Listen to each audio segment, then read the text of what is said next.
সম্মানিত দিনী ভাই বোন, আমার উম্মত মদ খাবে, নাম দিবে অন্য। একই হাদিস, বুখারী মুসলিম। দেখেন পরের বাক্য কত জটিল।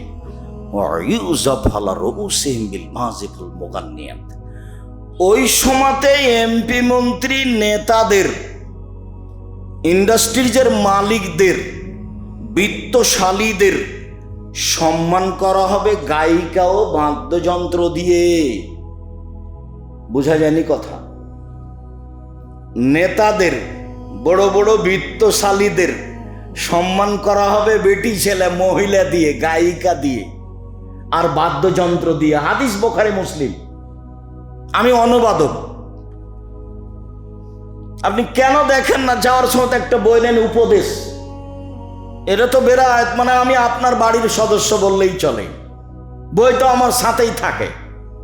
দেখেন একটা আলোচনা আছে বাদ্যযন্ত্র, একটা আলোচনা আছে গান বাজনা। দেখেন এ হাদিস দেওয়া আছে যে নেতাদের, বিত্তশালীদের সম্মান করা হবে দুটা জিনিস দিয়ে, মহিলা দিয়ে আর বাদ্যযন্ত্র গান বাজনা দিয়ে। এরপরও শেষ হয়নি, এখনো বলছে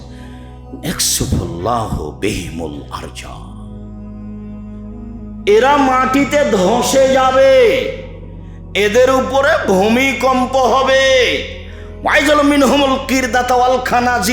আল্লাহ এদের করে দিবে সোর, আল্লাহ এদের করে দিবেন বানর, আল্লাহ এদের করে দিবেন সোর, আল্লাহ এদের করে দিবেন বানর, আল্লাহ এদের করে দিবেন শুকুর, আল্লাহ এদের করে দিবেন বানর। হাদিস বুখারী মুসলিম। বিবেচনা করেন দেখি আপনি। বলে কই আব্দুর রাজ্জাক সাহেব, একদিনও কেউ সোর হয়নি? হবে, বলা লাগবে না, হাদিস তো বুখারী মুসলিম। হবেই হবে, হবেই হবে। সন্ধ্যায় থাকবে মানুষ, সকালে হবে শুকুর। সন্ধ্যায় থাকবে মানুষ, সকালে হবে বানর। একবারে হুবাহু বানর। চলেন আরো দেখেন। ইবনে আব্বাস রাদিয়াল্লাহু তাআলা আনহু বলেন, আল্লাহ নবী বলেছেন, লা ইউবাইয়াতান্না কওমুন মিন হাযিল উম্মাহ আলা তামিন ওয়া শারাবিন ওয়া লাহাবিন। আমার উম্মত রাত অতিবাহিত করবে গান বাজনা, বাদ্যযন্ত্র নিয়ে, খেলতামাশা নিয়ে, খাদ্য পানি নিয়ে। আমার উম্মত রাত অতিবাহিত করবে খেলতামাশা, বাদ্যযন্ত্র নিয়ে, খানা পানি নিয়ে, মদ নিয়ে। ফায়াসবাহু, ওরা সকাল করবে। ফায়াসবাহু, ওরা সকাল করবে। ফাজালাহুমুল্লাহু কিরদাতান ওয়া খানাজির, আল্লাহ তাদের করে দিবেন সোর, আল্লাহ তাদের করে দিবেন বানর। ওরা হয়ে যাবে শুকুর, ওরা হয়ে যাবে বানর, ওরা হয়ে যাবে সোর, ওরা হয়ে যাবে বানর। আল্লাহ ওদের করে দিবেন সোর, আল্লাহ ওদের করে দিবেন বানর। আমি অনুবাদক। চলেন আরেকটা হাদিস। আনাস রাদিয়াল্লাহু তাআলা আনহু বলেন, আল্লাহর নবী বলেছেন, লাকুনান্না ফি হাযিহিল উম্মাহ খাসফুন ওয়া মাসকুন ওয়া কাজফুন। আমার উম্মতের উপরে তিনটি বিপদ নেমে আসবে, তিনটি পাপের কারণে। আমার উম্মতের উপরে তিনটি বিপদ নেমে আসবে, তিনটি পাপের কারণে। আমার উম্মতের উপরে তিনটি বিপদ নেমে আসবে, তিনটি পাপের কারণে। এক, খাসফুন, ভূমিকম্প হবে, হবেই। দুই, মাসখুন, আকার আকৃতি পরিবর্তন হবে। সন্ধ্যায় থাকবে মানুষ, সকালে হবে সোর। সন্ধ্যায় থাকবে মানুষ, সকালে হবে বানর। আমার উম্মতের আকার আকৃতি পরিবর্তন হবে। তিন, সমস্যা নেমে আসবে। মসজিদে মারামারি, মাদ্রাসায় মারামারি, সামাজিক অবস্থা উল্টে গেছে। বেরোতে একটা কমি মাদ্রাসা ছিল, সেটা আলিয়া হয়ে গেছে। কোন দুঃখে হলো? অনেক জায়গাতে না বেতন দিতে পারে না, সেই জন্য বলছে চলে না, চলে না। 20 বছর দেখলাম চেষ্টা করে, কত ঘষ্টি সানা করে, হলো না রে, যা আলিয়া করে দিতে পারলাম না। সেটা কি এটা? টাকা তো মাশাআল্লাহ আছে, সেটা আলিয়া হবে কেন? চাঁপাইনবাবগঞ্জে আলিয়া 12 জনে খালি, আলিয়া এলএম থেকে খালি, সরকার বেতন দেয়, কারো ঠেকা লেগেছে পড়াতে। আমি ছাত্র পরীক্ষা করে নিই, বড় বড় বিদ্যান দিয়ে পড়াই, বড় বড় বিদ্যান দিয়ে পাহারা দিই, তারপর বেশি বেতন দিয়ে সরকারি লেভেলের আর্মি রিটায়ার্ড পারসন লোক আছে দেখাশোনার করার পর 3-4 জন 5 জন, ওরা আর্মি রিটায়ার্ড, প্রতিষ্ঠান কন্ট্রোল করবে, সেই জন্য পাহারাদার আছে, রিসিপশন আছে, সব কিছু দিয়ে প্রতিষ্ঠান চালাই। একাডেমিক ভবন ভিন্ন, পড়ার থাকার জায়গা ভিন্ন, তারপরেও টিকতে পারি না। আর আপনি আলিয়া মাদ্রাসা খুলে বিদ্যা টিকাবেন? ধর্ম পাগল হয়ে গেছে। धर्म राजशाही चांपाईनबाबगंज हवाई लड्डू, दोनों हाथ में लड्डू है, जो चाहे उसको खोल दे, छोड़ दे, चाहे उसको खा ले। धर्म पागल হয়নি, অত সহজ নয়। জামিয়া সালাফে পাহারাদার আছে, জামিয়া সালাফে রিসেপশন আছে, জামিয়া সালাফে প্রতিষ্ঠান তদন্তের জন্য আর্মি আছে, রিটায়ার্ড পারসন, জামিয়া সালাফিয়া তদারকের জন্য শিক্ষক আছেন, জামিয়া সালাফিয়া পড়ানোর জন্য বড় বড় দেশ বিদেশের বিদ্বান আছে। আর আমি নিজে সপ্তাহে সপ্তাহে উপদেশ দিই, তারপরেও ভালো পর্যায়ে টিকতে পারছি না, কঠিন হয়। আর আপনি এমনি বিদ্যা শিখান বাচ্চাকে, অত সহজ? ভুল হয়েছে। কার আদেশে হয়েছে, কি কৌশলে হয়েছে, আল্লাহ ভালো জানে। জবাব একদিন হবে, বিচারও একদিন হবে। শুনুন সম্মানিত দিনী ভাই বোন, রাসূল সাল্লাল্লাহু আলাইহি সাল্লাম বলেন, 3টে বিপদ নেমে আসবে 3টা পাপের কারণে। 1 ভূমিকম্প হবে, 2 শোর বানর হবে, 3 বিপদ নেমে আসবে পাপ। 1 এই যে শারিবুল খমরা, যখন মানুষ নেশাদার দ্রব্য পান করবে, মনে থাকবে না মনে হয়। 2 জাহারাতিল কায়নাত, মেয়েরা যখন নাচবে। দেখেন প্রায় সব মোবাইলে মেয়ে নাচে, প্রায় সব দোকানে মেয়ে নাচে, প্রায় সব ঘরে মেয়ে নাচে, মায়ের কাছে মেয়ে নাচে, বাপের কাছে নাচে, বেটির কাছে নাচে, বেটার কাছে নাচে। একবারে ল্যাংটা মেয়েতে বাড়ি ঘর রাস্তাঘাট খালি পূর্ণ হয়ে আছে। চক্ষু ঠান্ডা করে, কলিজা ঠান্ডা করে, জানটা সহাত করে উলঙ্গ মেয়েকে দেখে। রাসূল সাল্লাল্লাহু আলাইহি সাল্লাম বলেন, হুজিবাতিন নার বিশাহওয়াত, জাহান্নাম ঘেরা আছে মনের ইচ্ছা দিয়ে। হুজিবাতিজ জান্নাত বিল মাকারিহ, জান্নাত ঘেরা আছে নিয়ম নীতি, কষ্ট ক্লেশ ত্যাগ তিতিক্ষা দিয়ে। আপনাকে যেন ভারী না লাগে, আমি কিন্তু অনুবাদক, ভারী লাগলে আমার কিছু করার নেই। 1 নেশাদার দ্রব্য খাবে আমার উম্মত, 2 মেয়েরা নাচবে, 3 বাদ্যযন্ত্র। দেখেন সব জায়গায় পাওয়া যাচ্ছে কিনা, প্রায় সবাই। এই যে মসজিদে বসে আছি, প্রায় ছেলের হাতে মোবাইল আছে। টিকে থাকা খুব কঠিন। যেদিন প্রথম জুমার খুতবা দিই 13 বছর পরে এখানে, সেদিন একটা হাদিস বলেছিলাম, আপনি মনে হয় ভুলে গেছেন।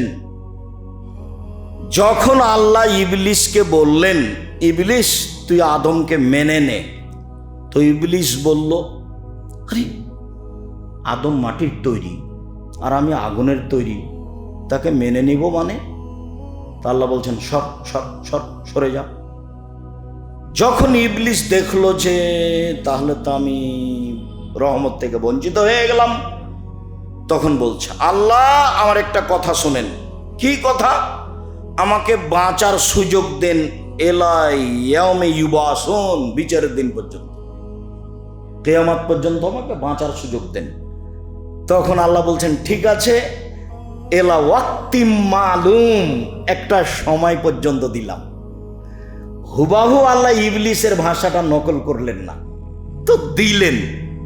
যেমন দিয়েছেন তেমন ইবলিস বলছে, রব্বি, দেখেন ইবলিসের ঢং, রব্বি হে আমার প্রতিপালক, তোমার সম্মানের কসম, তোমার ইজ্জতের কসম, লাউবিয়ানাল ইনসানা মাদামা তারওয়াহুম ফিয়াসাদিহিম, আদমের ছেলে মেয়ের দেহে যতক্ষণ শ্বাস আছে আমি তাকে ভুল পথে নিয়ে যাবই। আমি তাকে মোবাইলে ল্যাংটামে দেখাবই। আমি তাকে পাপী করিয়েই ছাড়বো। আমি একাই জাহান্নামে যাব, আদমের ছেলে মেয়েকে নিয়ে যাব। তখন আল্লাহ বলছেন, ইজ্জাতি ওয়া জালালি ওয়া ইরতিফায়ে মাকানি, ইবলিস শুনে রাখ, আমার সম্মান, আমার ইজ্জতের কসম, আমার সম্মানের কসম, আমার মর্যাদার কসম, আমার সম্মানের কসম, আমার ইজ্জতের কসম, আমার মর্যাদার কসম, আদম সন্তান যতবার ক্ষমা চাইবে ততবার ক্ষমা করে দিব। ক্ষমার আলোচনাটা ছিল, প্রথমে ছিল ক্ষমা, পরে ছিল দয়া। আর না হলে প্রথমে ছিল দয়া, পরে ছিল ক্ষমা। তো আল্লাহ বললেন না যে ইবলিস তুই পারবি না। ইবলিস যখন বলল করব, তখন আল্লাহ বললেন আচ্ছা ঠিক আছে, আদমের ছেলে মেয়ে যদি বলে ভুল হয়েছে তো আমি ক্ষমা করে দেব। ও যতবার বলবে ততবার করব ক্ষমা, যতবার বলবে আমাকে ততবার ক্ষমা করে দেব। তাহলে আমার বলাটা থেকে গেল, বলাই লাগবে, মানে কিছু করাই লাগবে, তাছাড়া হবে না। চলেন, আল্লাহ রাসূল এবার আফসোস করে বলছেন, দুঃখিত তিনি বলছেন, ইন্না মিম্মা আতাখাওয়াফা আলা উম্মতি, আমার উম্মতের উপরে আমি তিনটে বিষয়ে আশঙ্কা করি। তিনটে। এক, আইম্মাতাম মুজিল্লিন, ভ্রান্ত হুজুর হবে ভ্রান্ত, ধর্ম বিক্রি করে খাবে। আমিও মানুষ, আমারও তদন্ত হওয়া উচিত। উমর রাদিয়াল্লাহু তাআলা আনহু যদি এখন বেঁচে থাকতেন, বাংলাদেশের শতকরা 95 জন বক্তার আজীবন জেল হতো, এরা কেউ বাইরে থাকতে পারত না। আমার জানা অনুপাতে কোরআন হাদিসের কথা বলে এমন মানুষ খুবই কম। একদিন আমি ইন্ডিয়া কাটিহারে বক্তব্য দিতে গেছি, তো উর্দু ভাষায় বক্তার বক্তব্য দিচ্ছে। তো উর্দু ভাষার শক্তি খুব বেশি, দিচ্ছে ফটফট ফটফট ফট করে বলছে, বক্তব্য মানে ফাটিয়ে ফেলে দিচ্ছে। মানুষ আবার বুঝেও, তারা উর্দু ভাষা বুঝে, কিন্তু বাড়িতে তারা বাংলা বলে। ওরা বাঙালি, ওরা সব মালদা জেলা, চাঁপাইনবাবগঞ্জ জেলার।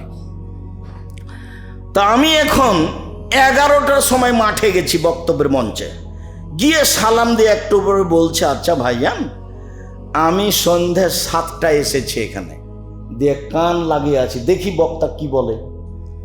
তো 7টা থেকে 11টা পর্যন্ত আমি কোনো বক্তব্য বুঝতে পারিনি বক্তা কি বললেন। তো আপনারা কি পেরেছেন? তো জনগণ বলল যে আমরাও পারিনি, কি যে বললেন। তারপর আমি সভাপতি সাহেবকে বললাম, সভাপতি সাহেব আপনি কি বুঝেছেন কিছু? তো সভাপতি বলছেন যে আমিও কিছু বুঝিনি। উর্দু ভাষীরা আরো মিথ্যার আশ্রয় নেয় বেশি বাঙালিদের চেয়ে। একবারে মিথ্যা কথাতে বক্তব্য ভর্তি হয়ে আছে, প্রায় অংশই মিথ্যে।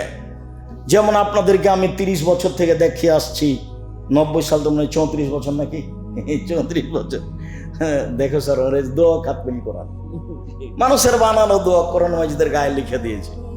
কই আমি বাংলাদেশের প্রায় সব জেলাতে দেখাচ্ছি, সব জেলাতে বড় হুজুর, মাঝকল হুজুর, সাজকল হুজুর, যে আছে তাই সামনে বানানো কথাই বলছে। আমি তখন বক্তার বক্তব্যের কথা বলেছি যে বক্তার বক্তব্যকে আমি পুঁথির গান মনে করি। বক্তার বক্তব্যকে আমি পুঁথির গান মনে করি। পুঁথির গান মানে আমরা চাঁপাইনবাবগঞ্জের মানুষ ভাদ্র মাসের ধান কেটে নিয়ে খড়গুলিকে এক জায়গাতে করে গরমে বাড়ির বাহিরে ওই পুঁথির বই খুলে পড়তো 4-5 জন মিলে। তো মোটামুটি অনেক কথা এরকম। তার একটা কথা, 6 মাসের রাস্তা মতো 6 দিনে গেল, ঘোড়ায় চড়িয়ে মতো হাঁটিয়ে চলিল। পুঁথির গান। 6 মাসের রাস্তা মর্দ 6 দিনে গেল, ঘোড়ায় চড়িয়া মর্দ হাঁটিয়া চলিল।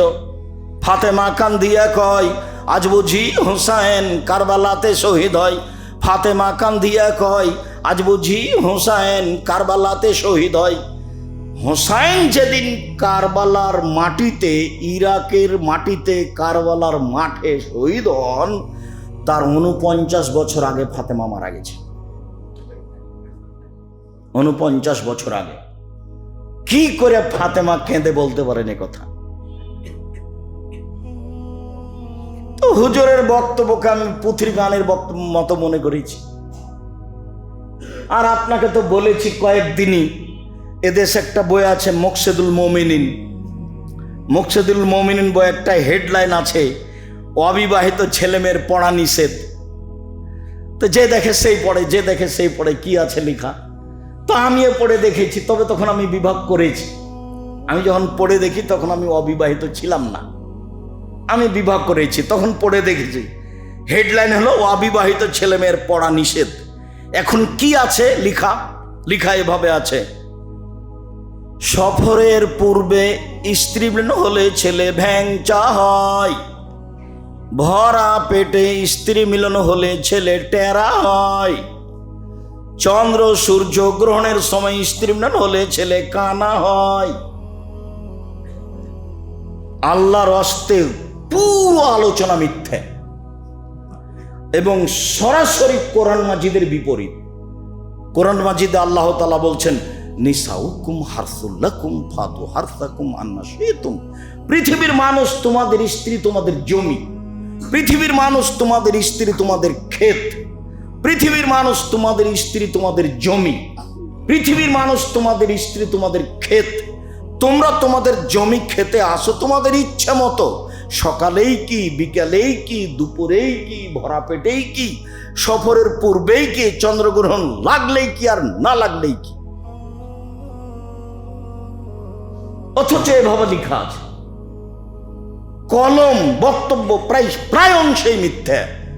পৃথিবীর মানুষ মনে রেখো, রাসূল সাল্লাল্লাহু আলাইহি ওয়াসাল্লাম বলছেন, দিনী ভাই বোন, এক, আমার উম্মতের মাওলানারা হবে ভ্রান্ত, ধর্ম বিক্রি করে খাবে, ধর্মের নামে মিথ্যা কথা বলবে। একবারে কোরআন মাজিদ খুলে বলছে, দেখেন আল্লাহ বলছেন ভোট দিতে, তাই বলছে। বলছে যে এ হাত দিয়ে যে ভোট পাবে, দিবে সে জান্নাত পাবে।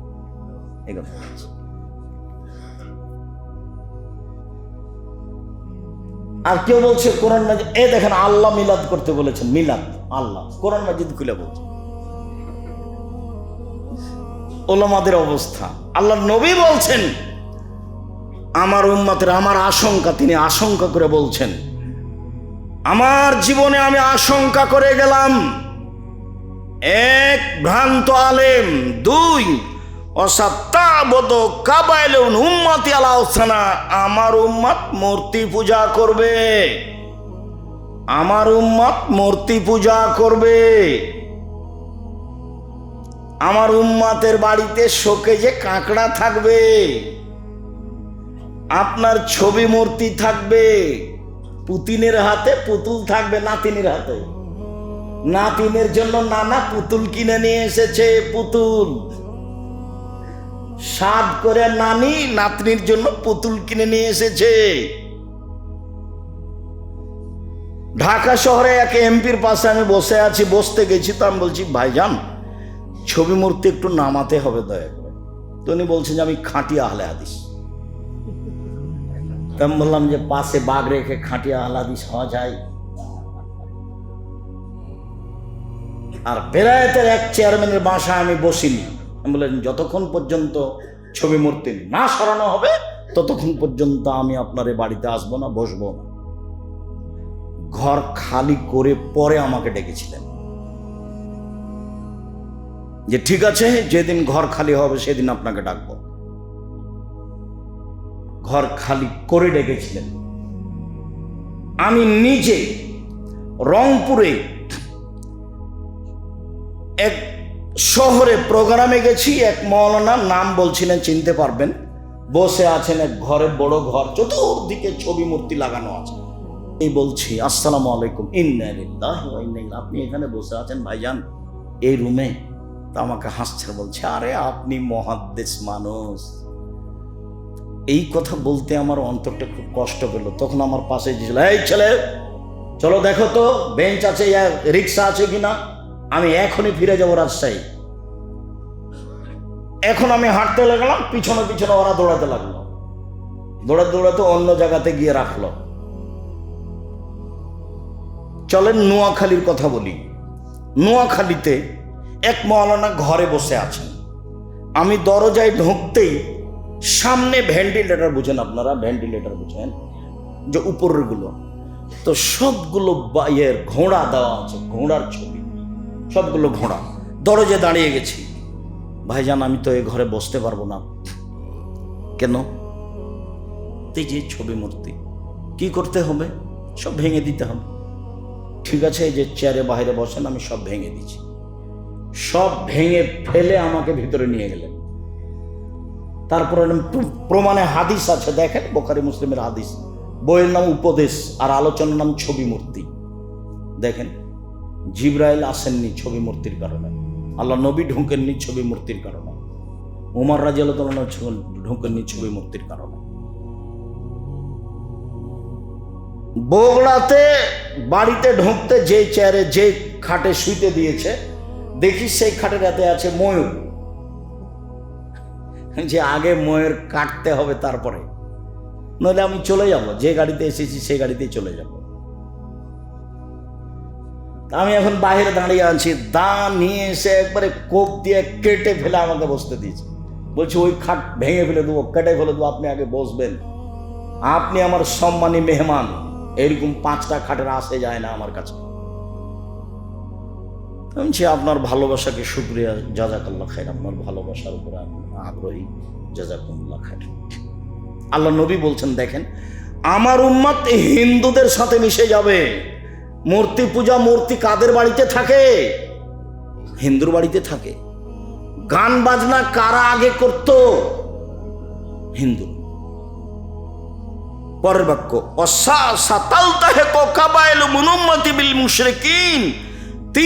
আমার উম্মত মিশে যাবে হিন্দুদের সাথে, আমার উম্মত মিশে যাবে হিন্দুদের সাথে। একবারে সারা দিন বাদ্যযন্ত্র চলতো হিন্দু মানুষের বিবাহ লাগলে, আর সব মুসলমান দৌড়িয়ে যেত না? মুসলমানের বাড়িতে কোনোদিন বাদ্যযন্ত্র দেখিনি। বেশ আমাদের এলাকাতে ভালোই চলে, কষ্ট পেয়ে কোনো লাভ নাই, কথা এটাই। আপনাকে খারাপ লাগলে কিছু আসে যায় না, আপনাকে মিঠা লাগলে কিছু আসে যায় না। আমার উম্মত 3টা আশঙ্কা: 1, ভ্রান্ত হুজুর ধর্ম বিক্রি করে খাবে। 2, আমার উম্মত মূর্তি পূজা করবে, মূর্তিকে সম্মান করবে। 3, আমার উম্মত হিন্দুদের সাথে মিশে যাবে, বাদ্যযন্ত্রে লিপ্ত হবে, এটা হিন্দুদের কাজ। মূর্তি পূজা করবে, মাকে সম্মান করে, সুন্দর করে ছবিটাকে সাজিয়ে বেঁধে রেখেছে, বলছে আমি আমার মাকে সম্মান করি। নিম্ন শ্রেণীর অশিক্ষিত মানুষ বলছে আমি মাকে সম্মান করি। আপনার হাটাবো বীরহাটাবোতে এক লোক জমি বিক্রি করেছিল 54 শতক, তখন জমিগুলো ছিল 3 লক্ষ টাকা শতক। তো আমি নিয়েছি কথা ফাইনাল করার জন্য, আমি দেখা করতে এসেছিলাম শহরে, কোন জায়গাতে যেন এখন আর মনে নাই। তো খুব সুন্দর করে বড় করে মায়ের ছবি সাজিয়ে বেঁধে ঝুলিয়ে রেখেছে, দিয়ে আমাকে বলছে যে আমি আমার মাকে সম্মান করি, এই কথা বলছে। তা আমি কি বলতে পারি?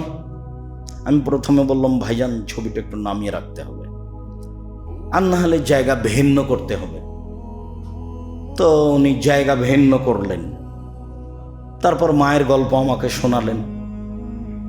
বলছি শোনেন, মায়ের ভালোবাসা দেখে হিফজখানা খুলেছেন, ওটা প্রতিষ্ঠান নয়। একটা ছেলেকে হাফেজ করেছেন, মানে ওর হাঁটুর উপরে মেয়েরা ওর হাঁটুর মালায় ফাটিয়ে দিয়েছিল যে চলতে না পারে। এখন তো আর চলতে পারে না। ও কি করছে, বড় একটা টুপি মাথায় দিয়েছে, তার উপরে রুমাল দিয়েছে, মানুষের বাড়ি বাড়ি খেয়ে বেড়াচ্ছে। আর আল্লাহর রহমতে বেড়াইতে থাকলে তো অনেক বাড়িতে একদিনই দাওয়াত মিলে, নাকি তুমি তাই না? অনেক দাওয়াত মিলে। এমন একদিন দেখি না যে ওরা বসে আছে খাওয়া থেকে, 2-3টে বাড়িতে দাওয়াত পাওয়া যায়। ভালোবাসার অভাব নাই, গরু জবাই করে খাওয়াতে ভালো আছে। আমার বেড়ায়াতের ভাই বোনেরা খাওয়ার জন্য প্রস্তুত। আব্দুর রাজ্জাক সাহেবের উপর ভালোবাসা কম নেই, আমি আপনাকে এদিকে কষ্ট দিতে চাইনি।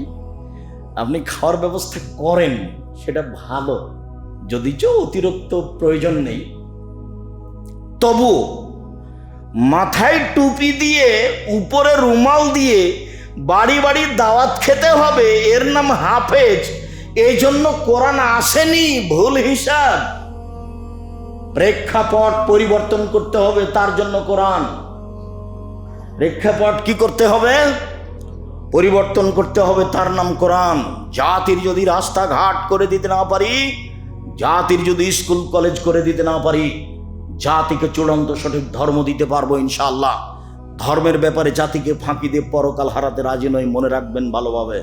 এবার চলেন, রাসূল সাল্লাল্লাহু আলাইহি ওয়াসাল্লাম আমাকে আর আপনাকে লক্ষ্য করে কত কষ্টকর কথা বলছেন। তিনি বলছেন, লায়াতিয়ান্না আলা উম্মতি কামা আতা বানি ইসরাইল হাজওয়ান বিন্নালে হাজওয়ান নাল বিন্নালে। আমার উম্মত মিশে যাবে ইহুদি খ্রিস্টানের সাথে।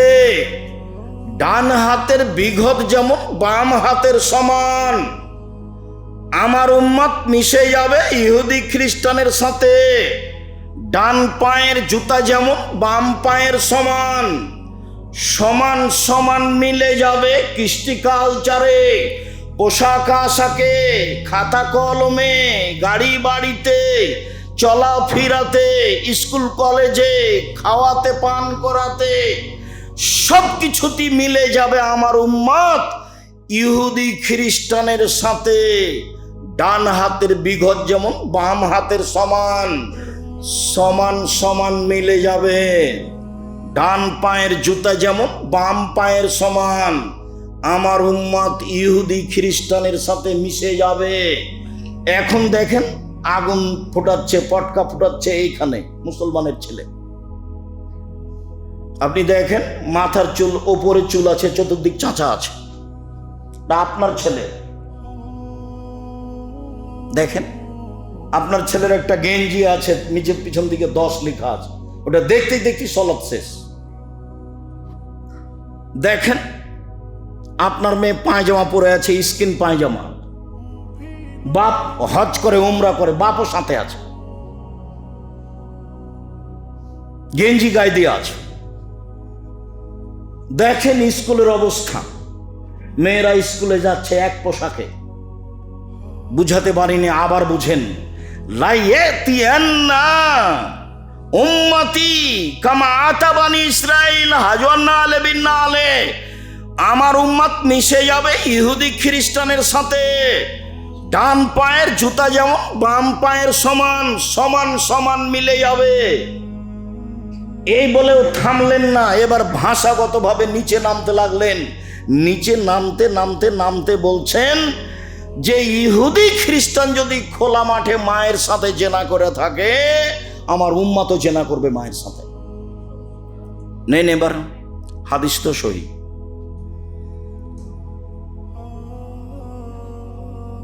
তাহলে আপনি এবার করেন। আজকে হলো 31st নাইট। সারা ঢাকাতে কি করছে ছেলে মেয়ে দেখেন, প্রায় সবাই মুসলমানের। এরকম পিতা হলো ইতর শ্রেণীর মানুষ, এরকম মা হলো ইতর শ্রেণীর মানুষ। এরাই হলো বন্য বাপ মা, এরাই হলো বর্বর বাপ মা, এরাই হলো অসভ্য বাপ মা, এরাই হলো নিম্ন শ্রেণীর পিতা মাতা। এরা জাতিকে কলঙ্ক করেছে। এদের ছেলে মেয়ে শিক্ষিত নয়। এইসব ছেলে মেয়েকে যদি আমি অশিক্ষিত প্রমাণ করতে না পারি, এইসব বাপ মাকে যদি আমি অশিক্ষিত প্রমাণ করতে না পারি, জাতির সামনে বক্তব্য দিব না। 30 বছর থেকে বলে আসছি, 30 বছর থেকে বলে আসছি। আমার মত মিশে যাবে ইহুদি খ্রিস্টানের সাথে। না বুঝলে আবার বলি, এটা কি বলেন তো? ডান হাতের বিঘত বাম হাতের সমান, মানে সমান সমান। মানে আমার উম্মত ইহুদি খ্রিস্টানদের সাথে মিশে যাবে কিসেই? সমান সমান কৃষ্টি কালচারে, চাল চলনে, কথাবার্তাতে, খাওয়া পান করাতে। সেটা দাঁড়িয়ে খাওয়া হোক, সেটা বাম হাতে গিলাস হোক, সেটা খেলতামাশাই হোক, সেটা পোশাক পাতিতে হোক, সেটা 31st নাইটে হোক। মানে দেখবেন ওয়ারিটা করছে সব ওদের মতোই, মাথার চুল ছাটে তাদের মতোই, গেঞ্জি গায়ে দেয় তাদের মতো, চা খায় তাদের মতো, দাঁড়িয়ে থাকে তাদের মতো, গাড়িতে চলে তাদের মতো, মেয়ে পোশাক তাদের মতো, তার পোশাক তাদের মতো, গেঞ্জি তাদের মতো, চুলহাটা তাদের মতো, রান্না বান্না তাদের মতো, খাওয়া তাদের মতো। যতগুলো খাওয়া আপনার চোখের সামনে রেডি হয় আপনি খান, ওতে আমার থুথু দেওয়ারও মন হয় না। এই যে এখানে ঢাকা শহরে বসুন্ধরাতে একটা জায়গাতে একটা লোক নিয়ে গেল, তো ওতে ৭৭ আইটেমের খাওয়া আছে। তো বলছে কোনটা নিয়ে আসবো আপনার জন্য? তো আমি বলছি যে আমি যখন দুবাইয়ে গেছি তখন কত আইটেমের জন্য খাবার থাকতো, তো 40 মিনিট বসে থাকতে হয়। তো বলছি ভাইজান আমি এই খাদ্য খাই না, আর এরকম বসে থাকা খাদ্য খাই না, এটা আমার কুলাবে না, আমার পাউরুটি যথেষ্ট। আমি এই খাদ্য খেয়ে সময় কাটাতে পারবো না, আমি একদিনও যাই না। শেষ পর্যন্ত 5-7 দিন পরে আমার জন্য পাকিস্তানি হোটেল ঠিক করেছি, তবু বলে রেখেছে আসার সাথে সাথে দিতে হবে, যা আছে সেটা দিবেন, উনি 5 মিনিট বসে থাকবে না। 40 মিনিট বসিয়ে থাকিয়ে বলছে যে এগুলো এখন রেডি আপনাদের জন্য নিয়ে আসেন। আমি এইসব কিছু খাই না, ওসব খাদ্য আমি থুথু দিতে চাই না। আপনি খান, টাকা আছে খান, ছেলে মেয়ে যে খান, খাচ্ছে তো জাতি, খাচ্ছে না? অত বড় বড় হোটেল চলছে না, সব প্রায় মুসলমান। এরাই ইহুদিদের চরিত্রে, এরাই খ্রিস্টানের চরিত্রে। এদের ব্যাপারে আল্লাহ রাসূল আফসোস করে বলেছেন, ভিক্ষুককে টাকা দেয় না, বলছে মাফ করো।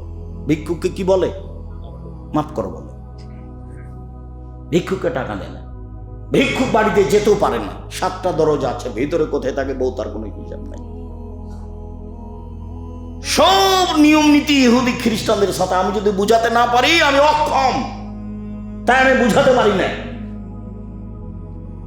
আমার উম্মত মিলে যাবে ইহুদি খ্রিস্টানের সাথে। ডান হাতের বিঘত যেমন বাম হাতের সমান, ডান পায়ের জুতা যেমন বাম পায়ের সমান। বলতে বলতে ভাষাগত নিচে নামতে লাগলেন, বললেন ইহুদি খ্রিস্টান যদি মায়ের সাথে জেনা করে থাকে আমার উম্মত করবে। ওদের সাথে সব কিছু মিলে যাবে। আপনি দেখেন না, বসুন্ধরা তো আপনার কাছে, আপনি তো দিনরাত দেখছেন, আপনি বসতে পারেন আর না পারেন, ছবি তো ঠিকই দেখছেন, মেয়েকে তো হাঁটতে ঠিকই দেখছেন, বাপকে তো ঠিকই দেখছেন। আব্দুর রাজ্জাক সাহেব, আরে বসুন্ধরা দেখতে যাবো কেন, বেড়ায় তো দিনরাত দেখছি। জি হ্যাঁ, আমিও দেখেছি, আমিও আপনার মেয়েকে দেখেছি, আপনাকেও দেখেছি। এভাবে চলতে কি দেখাতে চাচ্ছেন আপনি? কয় পয়সা বিদ্যা রাখেন, ছেলে মেয়ে কি করে, ভুল হিসাব।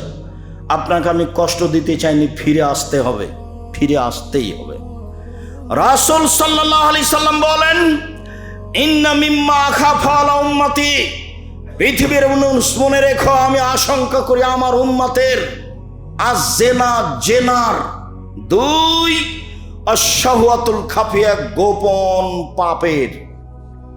আমি আমার উম্মতের উপরে আশঙ্কা করে যাচ্ছি জেনার। জেনা পাপ নয়, 31st নাইটে জেনা করলে নেকি হবে, নাউজুবিল্লাহ মিন যালিক। এটা আমার আশঙ্কা, আমার উম্মতের উপরে জেনার আশঙ্কা। 2, গোপন পাপ, গোসলখানাতে গোপন পাপ, টয়লেটে গোপন পাপ, একাই গোপন পাপ, রাতের অন্ধকারে গোপন পাপ, বড় মোবাইলে গোপন পাপ, আপনার ইয়েতে টিভিতে গোপন পাপ। আরো যে গোপন পাপের কত পথ আছে যা আমি জানি না, আপনি জানেন, আল্লাহ রাসূল সেটাই বলছেন। আলোচনার শেষে চলে আসলাম, অন্তত আজকের মতো, অনেক রাতে এসেছি। উমামা বাহেলি রাদিয়াল্লাহু তাআলা আনহু বলেন, আল্লাহর নবী বললেন, বাইনামা আনা নাঈমুন, আমি মোহাম্মদ সাল্লাল্লাহু আলাইহি সাল্লাম একদা ঘুমিয়ে আছি। এই ছেলে বসো। আমি মোহাম্মদ সাল্লাল্লাহু আলাইহি সাল্লাম একদা ঘুমিয়ে আছি, মানে ঘুমের ভানে আছি, ঘুমিয়ে যাব এরকম পরিবেশ আছে। ইজ আতা রাজুলানে, ইজ আতানি রাজুলানে, হঠাৎ দুজন লোক আসলো আমার কাছে। ফা আখাজা বেজাবি, তারা আমার দুই বাহু ধরলো, দুইজন আমার দুই বাহু ধরলো। ফাতায়াইনি বি, তারা আমাকে এক জায়গাতে নিয়ে আসলো। ফাইজানা বেকমিন, হঠাৎ দেখি অনেক মানুষ। আমি ঘুমিয়েছিলাম, দুইজন লোক আসলো, আমার দুই বাহু ধরলো, ধরে নিয়ে যাচ্ছে।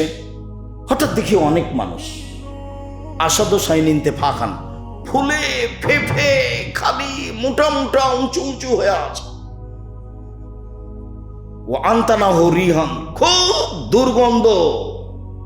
কান্না রিহামুল মারাহেজ, মনে হচ্ছে যেন তারা গণশৌচাগার, মনে হচ্ছে যেন তারা গণ টয়লেট, মনে হচ্ছে যেন তারা গণশৌচাগার, মনে হচ্ছে যেন তারা গণ টয়লেট, মনে হচ্ছে যেন তারা রাস্তার টয়লেট যেটা পরিষ্কার হয় না, এত গন্ধ। ফুলে ফেফে মোটা মোটা 30 হাত 40 হাত উঁচু হয়ে আছে, অনেক মানুষ। দেখে তো আমি অবাক হয়ে গেলাম। আমি বললাম এরা কে, এরা কে? যারা দুই হাত ধরেছিল আমার, তারা বলল অহমদ সোনাতা জাওয়ানি, এরা হলো বেভিচারনি, এরা হলো বেভিচারনি। এই হাদিসটা যখন আবার এসেছে তখন বলা হয়েছে যেসব মহিলারা জেনায় লিপ্ত হয় ওর লজ্জা স্থানের গন্ধে জাহান্নামীরা জাহান্নামে টিকতে পারবে না। যেসব মহিলারা জেনায় লিপ্ত হয় ওদের লজ্জা স্থানের গন্ধে জাহান্নামীরা জাহান্নামে টিকতে পারবে না। এসব রাত ইহুদি খ্রিস্টানের আদর্শকে মেনে নেওয়া রাত। খুব সাবধান, এইভাবে দিন কাটাবেন যে এইসব রাতের এইসব নীতিতে পেশাব করে দিলাম। ঠিক, আমি তো এর নাম নিব না, আমার উত্তরসূরি ছেলে মেয়ে যারা আসবে তারাও নিবে না ইনশাআল্লাহ। এইভাবে শক্ত হবে। যতদিন আপনি বাপ হিসাবে বেঁচে আছেন ততদিন শক্ত হন। বাড়ি আপনার, জমি আপনার, ব্যবসা আপনার, ছেলে মেয়ে আপনার অধীনে থাকে। আজও যদি 10,000 টাকা হারিয়ে দেয় তাহলে খুব ক্ষেপে যান। হ্যাঁ, তুই কোথায় টাকা হারালি, তোর হিসাব নাই, কিভাবে চলিস সে তো ঠিকই পারেন আপনি। আর ছেলে মেয়ে দিন রাত নগ্ন হয়ে ঘুরবে, জেনায় লিপ্ত হবে, আপনি জানতে পারবেন, কিছু বলবেন না, কাপুরুষের পরিচয় দিয়ে থাকবেন। ভুল হিসাব। আপনি আপনার দিনী ভাই, আপনাকে আমি অনেক ভালোবাসি, আপনার সাথে আমার ভালোবাসার কোনো ঘাটতি নেই। আমি আপনার কল্যাণ কামনা করি, বিশেষভাবে আপনি বেরায়েতের মানুষ এই হিসাবে আমি আরো আপনার কল্যাণ কামনা করি। বেরায়েতের সকল দিনী ভাই, সকল দিনী বোন যারা এসেছেন, যারা আসেননি, আমি সবারই কাছের মানুষ, সবাই আমার কাছের মানুষ আমি মনে করি। দীর্ঘ দিন থেকে আমি বেরায়েতে আসি। এই মর্মে আপনাকে আমি জরুরি কথা একটা বলে যাচ্ছি, সেটা হলো এই যে শিক্ষার অতীব প্রয়োজন। বেরায়েতে শিক্ষা নেই বললেই চলে। সবাই এখন গান বাজনা, বাদ্যযন্ত্র, খেলতামাশা, ব্যবসা বাণিজ্য, আরামে লিপ্ত। প্রতিষ্ঠান গড়েন, আর না হলে প্রতিষ্ঠান যারা গড়েছে তাদের সহযোগিতায় যান। কালকে ছেলে মেয়ে পাঠান। বড় ছেলে যেগুলো ইন্টার পাস করেছে, ম্যাট্রিক পাস করেছে, অষ্টম নবমে আছে, তার পড়ার আমি ভিন্ন পথ করেছি, তাড়াতাড়ি উপরে চলে যাবে, তার নাম মাহাত। আগামীকাল ভর্তির তারিখ। সারা বাংলাদেশে যত প্রতিষ্ঠান আছে জামিয়া সালাফে নামে, সব জামিয়া সালাফের ভর্তির তারিখ আগামীকাল। ছেলে পাঠান, মেয়ে পাঠান। বেরায়েত হিসেবে যদি ফেল করে পরীক্ষায়, আমি আপনার সাথে ওয়াদাবদ্ধ, আপনার ছেলে মেয়েকে নিব আমি ইনশাআল্লাহ। এত ছাত্র যাবে, সবাইকে কি নিবে রাখবে কোথায়? 2,500-3 হাজার ছাত্র ছাত্রী যদি উপস্থিত হয় এখানে এবং ওখানে, তাহলে সবাইকে নিতে পারবে? থাকার যা রাখার জায়গা আছেই তো আগে থেকে আপনার প্রায় 5,000 ছেলে মেয়ে আছে। এখনই ওদের বাড়ি ঘর নাই, তারা 8,000 ছেলে মেয়ে কেমনে রাখবে? নিবে না সবকে। খুব বেশি যাচ্ছে রাজশাহী, ওখানে শিক্ষক শিক্ষিকা বেশি, সেই জন্য। আর এখানে তো ঘর বাড়ি তেমন করতে পারেনি, আপনি খালি টাকা দিব বলছেন আর দেন না, দিব বলছেন আর দেন। কখন যে দিবেন আর কখন যে ভালো করে করবো, দিবেন ইনশাল্লাহ, ইনশাল্লাহ। তো এখানে জমি কিনতে সময় লেগে যাচ্ছে, আরও 1-1 বছর লেগে যাবে ইনশাল্লাহ। তারপর আমরা একটা ভালো পর্যায়ে চলে যাব। মসজিদটা হলে আমরা কাছাকাছি পর্যায়ে চলে যাব ইনশাল্লাহ। জমি এবং মসজিদ নিয়ে আমরা খুব ব্যস্ত আছি। আপনাদের মসজিদে অনেক টাকা পয়সা আছে, 20-30 বছর পরে এসব জমি জায়গায় এমনি হারিয়ে যাবে, কাজে লাগাতে পারবেন না। সরকার কখন দখল করে নেবে, তার আগেই বিক্রি করে দেশের কিছু মসজিদ করে দেন। ওইসব টাকা পয়সা জমি জায়গায় রেখে আপনি কি করবেন? 1 কাঠা জমির দাম আপনার 50 লাখ টাকা, 20 লাখ টাকা, 30 লাখ টাকা, 1 কোটি টাকা। তো এত জমি রেখে কি করবেন?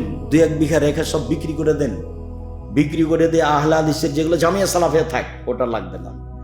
অন্যান্য যারা আহলে হাদিসের মসজিদ আছে সেগুলো তৈরি করে দেন, করা ভালো। 20 বছর 30 বছর পরে এসব জমি যা কি হবে? এমনিতে হারিয়ে যাবে।